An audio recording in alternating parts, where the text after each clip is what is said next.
Transform your dreams into reality with the guarantee of assured placement and highest salary package. Admissions open at Francis Xavier Engineering College, the best institution situated in the heart of Tirunelveli.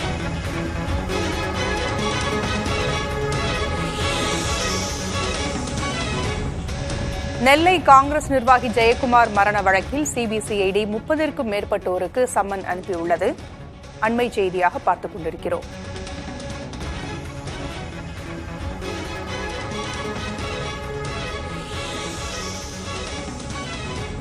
நெல்லை காங்கிரஸ் நிர்வாகி ஜெயக்குமார் மர்மமான முறையில் மரணமடைந்தார். அவரது உடல் எரிக்கப்பட்ட நிலையில் கண்டெடுக்கப்பட்டது. அவருக்கு அச்சுறுத்தல் இருந்ததாகவும் அவருடைய மகன் தரப்பிலிருந்து கூறப்பட்டிருந்தது. ஏற்கனவே அவர் கைப்பட எழுதியதாக கருதப்பட்ட கடிதங்களும் கிடைத்தன.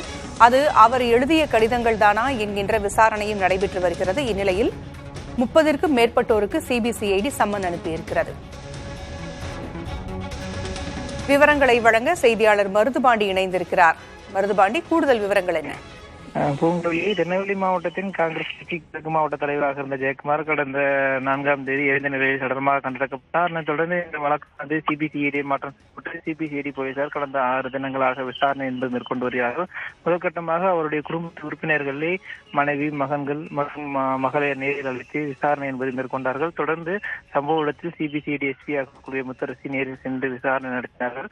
தொடர்ந்து பல்வேறு கோணங்களில் இந்த விசாரணை என்பது நடைபெற்று வருகிறது. குறிப்பாக இந்த சிபிசிஐடி போலீசார் தற்போது 2 குழுக்களாக பிரிந்து திசைநிலை மற்றும் அதை சுற்றி இருக்கக்கூடிய பகுதிகளிலும் ஒரு குழு விசாரணை என்பது நடத்தி வருகிறார்கள். மற்றொரு குழு இது தொடர்புடைய, அதாவது அவர் எழுதியதாக கூறப்படும் அந்த கடிதத்தில் குறிப்பிட்ட நபர்கள் மற்றும் அவர் தொடர்பில் இருந்ததாக கூறப்படும் நபர்களிடம் அவர்களுக்கு சம்மன் அனுப்பி அவர்களை நேரில் அழைத்து விசாரணை நடத்த முடிவு செய்யப்பட்டிருக்கிறது. தற்போது வரை 30க்கும் மேற்பட்டோருக்கு சம்மன் அனுப்பப்பட்டிருப்பதாகவும் அவர்கள் நாளை அல்லது நாளை மறுநாள் நெல்லை மாநகர் பகுதியில் இருக்கக்கூடிய இந்த சிபிசிஐடி அலுவலகத்தில் நேரில் ஆஜராக வேண்டும் எனவும் உத்தரவாதம் பிறப்பிக்கப்பட்டிருப்பதாக தகவல் வெளியாகி இருக்கிறது.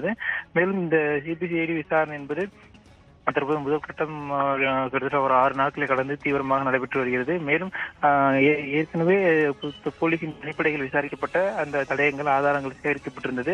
காவல்துறை அதிகாரிகளிடமும் அவர்களிடமிருந்து அந்த ஆவணங்களை பெறும்பொழுது என்ன மாதிரியே கோணங்களில் விசாரணை நடத்தப்பட்டது என்ற தகவலும் பெறப்பட்டிருந்த நிலையில் தற்போது சிபிசிஐடியும் சம்பவ இடத்திற்கு நேரில் விசாரணை மேற்கொண்டு வருகிறார்கள். போலீசார் நடத்திய நபர்களையும் திருப்பி அழைத்து விசாரணை என்பது நடத்தி வருகிறார்கள். உங்களில் தகவல்களை வழங்கியமைக்கு நன்றி Marudhu. Transform your dreams into reality with the guarantee of assured placement and highest salary package. Admissions open at Francis Xavier Engineering College, the best institution situated in the heart of Tirunelveli.